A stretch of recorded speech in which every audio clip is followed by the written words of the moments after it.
Sometimes I wonder whether or not the inmates are running the asylum. I'm thinking about the state of Arizona and two particular pieces of legislation. One that was passed and waiting the governor's signature, another one that they're trying to pass. Let me deal first with the one that they're trying to pass, because both pieces of legislation have a common theme. The one that they're working on right now is a birther bill, stating that in order to run for office in that state, you have to come up with a valid birth certificate. And of course, this is targeted specifically to our current president. The whole notion that Hawaii is not really part of the United States. They're saying that his birth certificate is faked, despite the fact that, miraculously, he managed to go back in time to 1961 to the Honolulu newspaper, which announced his birth. You know, if he could keep doing that, I'm not certain I'd want to screw with him. And here's the irony. Certainly they would like to back their hometown boy, Senator McCain, who was the loser in that whole deal. Oh, I'd like to see McCain's birth certificate. For you see, he wasn't born in the United States. He was born in Panama. Yeah, see if you can wiggle your way out of that little hive. He was born on a military base in the Panama Canal Zone. Now they're going to make claims, well, yeah, but that was part of the United States. Well, so is Hawaii. I would say that that law, it's obviously politically based.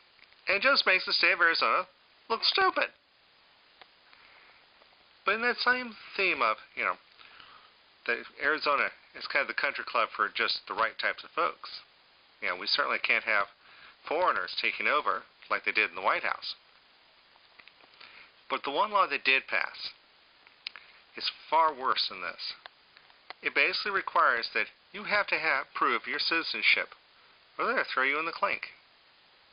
If you don't look like a true-blood American, they can question you to see whether or not you're really here legally. Well, there's so much racism in both of these pieces of legislation. And here's the irony. The white folks were not the first people in Arizona. Don't forget, at one time, it was part of a Spanish possession. And even before that, I would think the people who were there first, the Navajo, the Hopi, and such like that, may have something to say. I think they would question whether or not we are here legally. Two pieces of racist legislation, both political pandering, and both destined to make the state of Arizona look like complete buffoons. I don't know why the people in Arizona would allow this to happen. Maybe they should look at their own elected officials and try to figure out, are those elected officials, on something? Because they're making the rest of us look stupid.